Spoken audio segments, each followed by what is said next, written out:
Very good evening indeed. I'm Sharifa Tahir. Let's take a look at the headlines.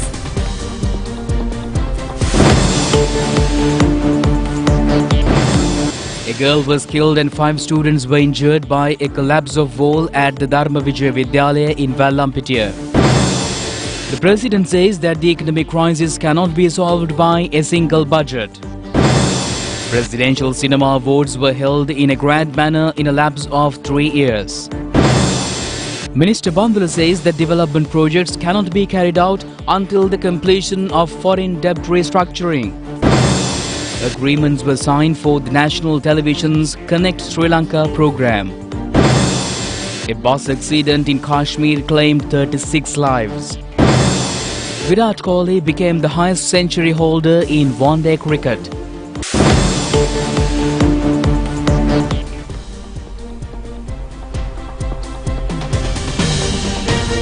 We now move on to those and other stories in detail, and we take a look at local news first. A wall of Dharma Vijaya Vidyalaya at the Veragoda in Vallampitiya collapsed this noon, killing a female student of grade 1 in the primary section. Another 5 students were injured due to this accident. A part of the concrete wall where the drinking water taps of the school have been fixed was collapsed at the noon interval today when the students were attending to the tap line to drink water. The 6 students who were buried under the wall were rescued by the residents of the area and taken into Colombo National Hospital. Later, a girl succumbed to her injuries. The Grand Pass police are conducting an investigation. The Presidential Cinema Awards Ceremony 2023 was held at the Nelumpokuna Theatre yesterday under the patronage of President Ranil Wickremesinghe. The award ceremony was held this year for the 20th occasion. Films screened in 2019 and 2020 were considered for awarding this time. The ceremony was jointly organised by the Ministry of Mass Media and Sri Lanka National Film Corporation. The Best Actor Award in 2019 was conferred on Kamal Athararachi for his role played in the film titled Ginnen Upan Seethala. Best Actor for 2020 award was given to Kumara Thirimadura for his acting in the film The Newspaper. Samadhi Laksiri won the Best Actress of 2019 award for her role played in the film Dakala Purudu Kenek. Nita Fernando was adjudicated as the Best Actor in 2020 for her acting in the film Panshu. The film Ginnen Upan Seethala was honoured as the Best Film in 2019.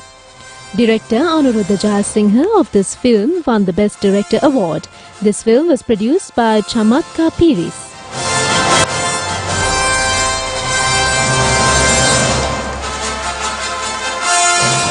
The best film of 2020 is The Newspaper. It was jointly produced by Minister Dr. Bandula Gunawardena, H.D. Premasiri and Ravindra Guruge. Director of the film Panshu, Visakesa Chandrasekaran, was honoured as the Best Director of 2020. Dr. Nanda Malini became the Best Singer in 2020 for her contribution to the film The Newspaper, marking a distinctive moment when President Ranil Wickremesinghe went to the audience where Dr. Nanda Malini was seated to present her with the award for Best Playback Singer of 2020. This gesture added a special touch to the event, highlighting the President's direct involvement in recognizing and honouring outstanding contributions to the field of cinema. President Ranil Wickremesinghe, addressing the audience, acknowledged Dr. Nanda Malini's significant achievement of receiving an award for her background singing in Sri Lankan cinema at the Saraswati Film Award in 1963. The President also shared that he had the privilege of participating in that event. Emphasizing Dr. Nanda Malini's noteworthy contributions, the President conveyed that she rightfully deserves the respect and gratitude of the entire nation for her valuable contributions contributions to both the Sri Lankan cinema and the music industry. Minister Dr. Bandula Gunawarthana said that he has presented a draft bill for television development to the Cabinet in order to make a radical change in the sector to provide solutions for the challenges in this industry. The draft bill is scheduled to be presented next year. He added that another committee has been appointed to decide whether filmmaking is an art or an industry. President Ranil Wickremesinghe has underscored the imperative for Sri Lankan cinema to attain global acclaim. In dedicated pursuit of this objective, the government is proactively engaged in the comprehensive restructuring of the National Film Corporation and all its affiliated institutions to seamlessly integrate with cutting-edge technologies. The President also articulated plans to institute a public entertainment diversification board in lieu of the Public Performance Board. He underscored the importance of eliminating the term censorship from artistic creation. The President highlighted the current challenge faced by artists as artistic creations fall under various criminal laws. To address this issue, he proposed a program wherein films and television productions would be submitted to the classification board before enforcement.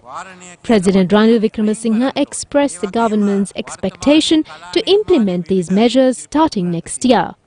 This year's Presidential Film Awards ceremony holds special importance as it marks a return after a 3-year hiatus.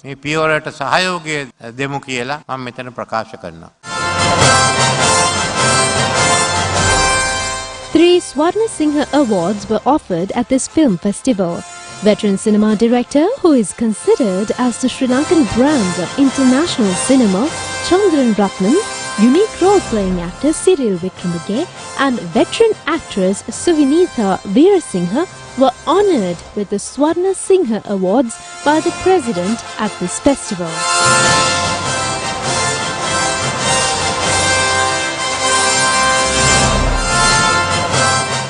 Many distinguished guests, including ministers and parliamentarians and artists, were present at the ceremony. And meanwhile, President Ranil Wickremesinghe says that Sri Lanka's economic crisis cannot be solved by one single budget. The President points out that solution strategies should be changed in line with the gravity of the crisis. The President expressed these remarks addressing a seminar today organized by the Luminai Organization of the Postgraduate Institute of Business Administration in the University of Colombo. The seminar was held at the Shangri-La Hotel in Colombo to discuss the budget proposals. The President added that as a measure to create new society, the amount allocated for Swasuma Beneficiary Program was tripled. So what I have done is to first stabilize the economy and reconstruct the economy. To do that, you can't do it in a budget, no. The first was coming to an agreement with the IMF last year. In September, after doing so, I made the first statement in the House. Second was the budget of last year. We've come to the last stages of the bilateral negotiations. We have got responses from everyone, including China, and we hope when they sit in December this year that there will be positive results. We have to live within our means, this government or next government or government after that. And that's what we want to introduce. However difficult it is to tell the country this is what you have to do. It may be unpopular, but you have to do it. You have to take a lot of unpopular decisions. But it's going more than that. The speech I made and the proposals I made is not merely about stabilizing the economy. It is the new economy that we are going to reconstruct. And I will deal mainly with that, leaving the technical issues to the ST. We have to look out. Some say this is election budget. This is more a budget for a new economy in which the people have benefited. You had to give a pay increase to the government servants. I would have liked to have given more, but I am not in a position to do so. Even this we have to start paying gradually after the first 3 months. To give the pensioners, you must realize how difficult it is for people to live. You know that in your own places. As far as the private sector is concerned, I think it's up to you because some of you have already made adjustments. We hope the others will make adjustments, but we will intervene and I will speak to the plantation companies which come under the finance ministry now in regard to the plantation workers. So those are pay increases that we have to give. Second is Aswasuma. We have increased the expenditure about 3 times, from 60 billion to how much? To nearly 183 billion. 3 times. Why have we done this? This is no longer a political system. It's a part of the new social contract that we are building. We have to pay for everything. If you want a good government service, as you said, pay for it. But you have to look after the people who can't afford to pay. Then the money we give under Samurdhi was not sufficient. And we have to select those who are deserving. So we increased it threefold. It was done after discussion with the IMF and the World Bank. All of us have the same view, that we have to increase. And then the big one, the biggest privatization in Sri Lanka. We are giving about 2 million acres to the people. They will no longer be permit holders. They will be owners. We are also giving the apartments in Colombo for them to own. I am just carrying out guiding principles of the Constitution, where there has to be dispersal of ownership among all the people and not be concentrated. Similarly, the wealth also has to. In the process of privatizing, we'll ensure some part is given to the employees, but depositors must also have the ability to buy the shares. We'll make a special concession on that. It's a national effort. Either we get out of this and go in a new direction, or we fall. Today is the second day of the second reading of the budget debate. Today's debate was kicked off by Samagi Janabalawegaya parliamentarian Dr. Harsha De Silva.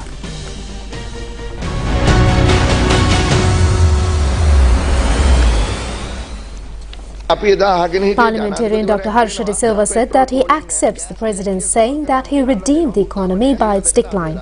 The opposition expressed its gratitude to all factions, local and international, that contributed to this development. Basically, the opposition accepted the fact that the support of the IMF should be obtained at this juncture. Samagi Janabalawegaya is a party that had stressed the need of getting the support of the IMF right from the beginning.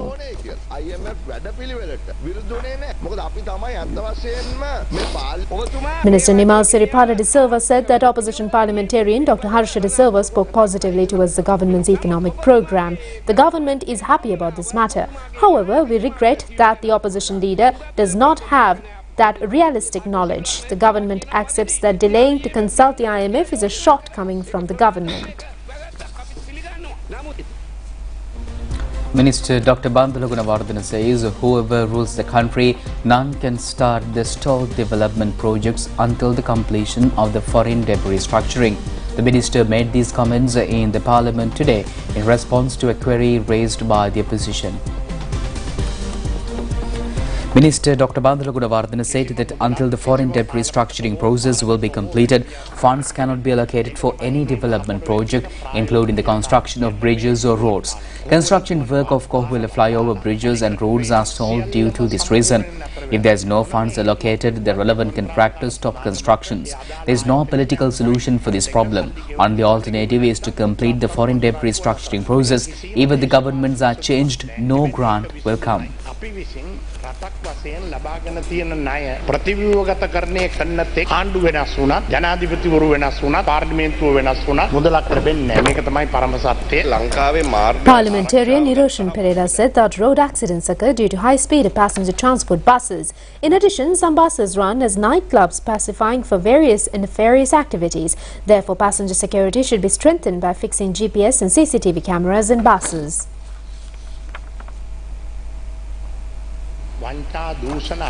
Minister Dr. Bandula Gunawardena said that there is only one answer to stop theft, fraud, corruption and malpractices, that is to digitalize the financial system. Enormous efforts have been taken by me as the minister in this connection. GPS system, e-ticketing and many other strategies will be implemented in future. It is very difficult to implement new projects. Numerous efforts have been taken for over months to implement 200 electric buses project as a pilot project. The minister only cannot make these a reality. The government support is essential. The minister added that he wishes that this 200 electric buses project will become a reality by the next year. Minister Dr. Bandula Gunawardena says that paramount target of the budget proposals is to provide motivation for export-based economy. The minister made these remarks participating in a ceremony held at the ministry's auditorium. The proposal pertaining to Connect Sri Lanka program, scheduled to be started by the national television, was signed at this occasion. The relevant business agreement was also exchanged at the ceremony under the patronage of Minister Dr. Bandula Gunawardena.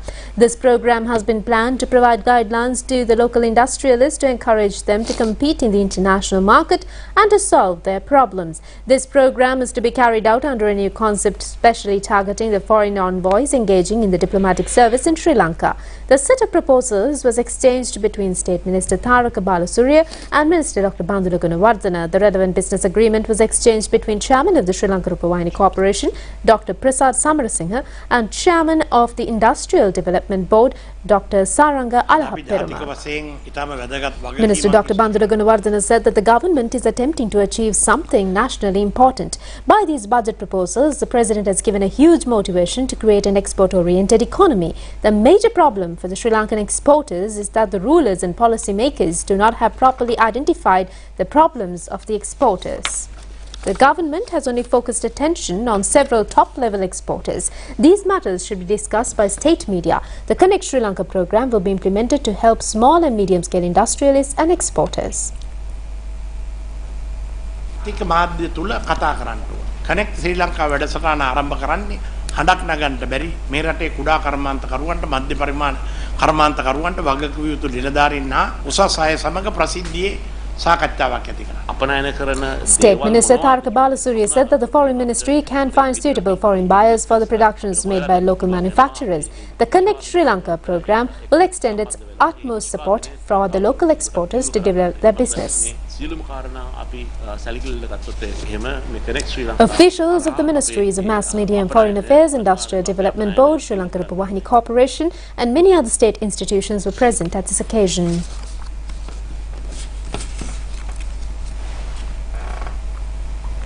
A heated argument erupted in Parliament today regarding an incident which occurred when the Sri Lanka cricket was summoned before the COPE committee yesterday. Ruling and opposition parliamentarians expressed numerous ideas in this regard. Opposition leader Sajith Premadasa said that some officers of the cricket board may have submitted false information to the ICC, causing a ban against Sri Lanka cricket. An extensive investigation should be conducted into this matter, as this is a sheer treacherous act. Even at the COPE committee discussions, we noticed that the chairman of the COPE committee instructs a certain individual by miming not to answer some questions.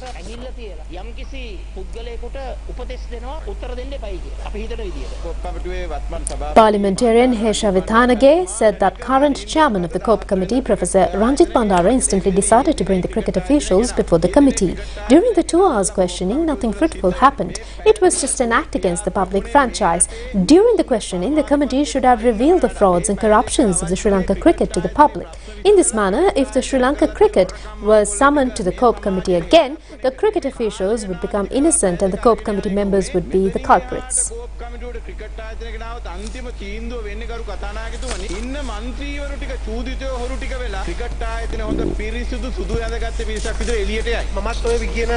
Parliamentarian Premnath C. Dolawat said that he has seen the relevant video clip. He stated that they are not against to conduct an investigation into this incident if the opposition requests.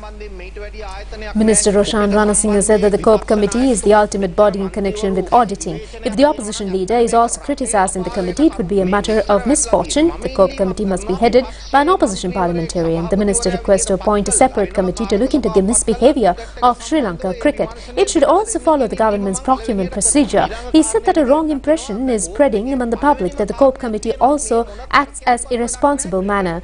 The minister said that he is suspicious whether the COPE committee members have also been brought by Sri Lanka cricket. COPE එකේ සම්පූර්ණ ඒ video පට මට ලබා දෙන්න කියන එක. ඒකේ මම උත්තරයක් දෙන්න තියෙන එකක් තියෙනවා නම් මම ලබා දෙන්න සූදානම්. හැබැයි සමාජගත වෙලා තියෙන වීඩියෝ දැක්කහම ඒකේ පේනවා අවශ්‍ය කාරණා මග ඇරලා කතා කරන්නේ කොහෙද යන්නේ මල්ලේ පොල් තත්ත්වයක්. මට ප්‍රශ්නේ තියෙන්නේ මේකත් විකින්නද කියලා. කෝප් එකේ සමාජික මහත්තුරු පිරිසක් මේ වෙනුවෙන් අවංකව පෙනී හිටියත් මෙතන ප්‍රශ්නයක් තියෙනවා බලන්න. කෝප් කමිටුවට ඉතිහාස Parliamentarian Professor Ranjit Bandara said that a large number of members participated in the COPE committee meeting yesterday. Therefore, it was difficult to control the members in expressing their views. The parliamentarian said that he signed the others to speak one at a time without disturbing the others. There were 3 opposition parliamentarians, the COP committee at the time, and the committee has no political motives. All parliamentarians have the responsibility of maintaining this committee as an independent entity. Parliamentarian Namal Rajapaksa says that the general public are keen on a program to ease the burden of inflation, but not about the presidential candidate. He made these remarks at a program held in Kagol today. Parliamentarian Namal Rajapaksa said that the real problem of the people at present is to ease their living problems. They do not consider who will be the presidential candidates of the SLPP, UNP, SJB or JVP. The tax burden is very heavy for the people at present. They are thinking about increasing electricity bills, cost of living and day-to-day matters. Therefore, the government should provide sustainable solution for these burning problems. And meanwhile, the 9th stage of the National Action to Prevent Breeding of Dengue Mosquitoes was held in the Ratnapura district today. This program has been jointly organized by the National Television and the Mortein Company. Students of the schools in the Ratnapura district gathered at the Sumana Balika Vidyalaya today and they were enlightened on the problem of spreading dengue menace. Later, they started cleaning the environment in the area and public awareness campaigns. State and private sector officials, Lions Club and Leo Society and many other voluntary organizations extended their support to this program. Public awareness campaign is included with street dramas and distribution of leaflets. The next stage of the National Action to Prevent Breeding of Dengue Mosquitoes is scheduled to be held in the northern province.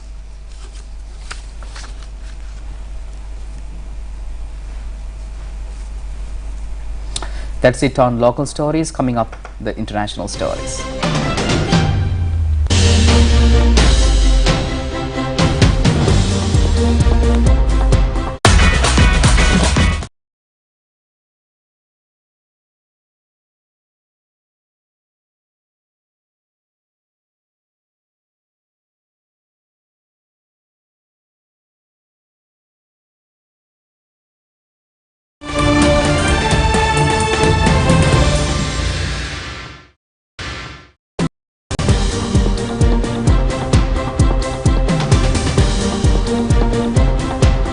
Welcome back, and we now move on to international news. Yes, and Israeli forces have entered Gaza's largest hospital in what makes the military says a targeted operation searching for Hamas infrastructure and weapons. Israeli forces have raided the Al-Shifa hospital in Gaza City, the largest medical complex in the Strip where thousands have taken shelter. It is reported that commandos had entered the main emergency department with tanks in the hospital area. Telecommunication companies say that the Gaza service to stop within hours due to lack of fuel. Hamas denies it is using hospitals in Gaza such as Al-Shifa as command centers, accusing Israel and United States for trying to justify brutal massacres.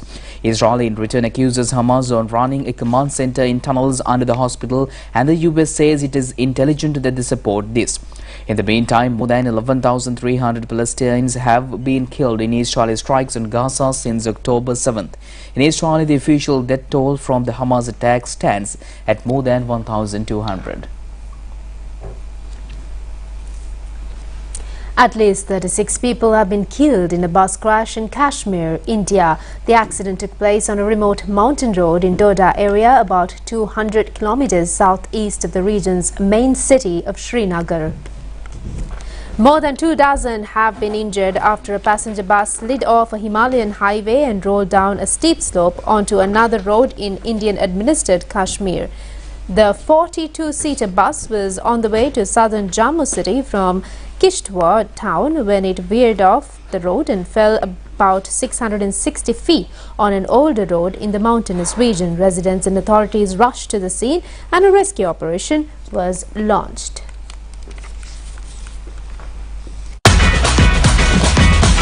Prima Kottumi, Fantamai.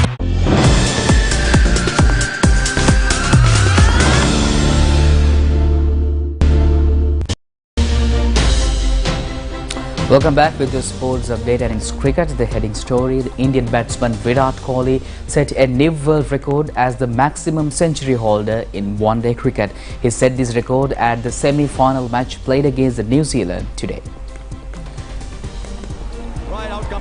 At the beginning of the semi-final match in Wankhede grounds in Mumbai, India won the toss and elected to bat first. Rohit Sharma scored 47 runs. Shubman Gill recorded his 7th ODI half-century. Playing a superb inning, Virat Kohli scored 117 runs, marking his 50th ODI century. He is the first batsman to set this record. He has scored 711 runs so far in this World Cup tournament. This is the highest runs scored by a batsman in a World Cup tournament. Earlier, Sachin Tendulkar had scored 673 runs in 2003 World Cup tournament. Shreyas Iyer scored 105 runs. India scored 397 runs with the loss of 4 wickets at the end of 50 overs. In bowling, Tim Southee claimed 3 Indian wickets. And he stands alone aloft on that summit.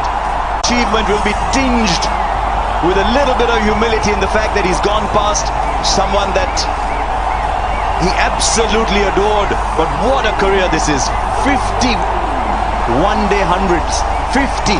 Just let that sink in a little bit. Sage in. And meanwhile, Sri Lanka Cricket announces that legal actions will be taken against the Sports Minister Roshan Ranasinghe under the charges of making defamatory statements with regard to its internal affairs. The Sri Lanka Cricket has issued an announcement in this connection with this matter today.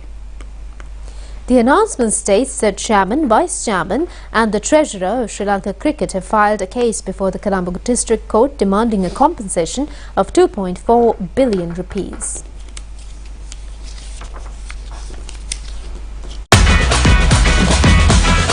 At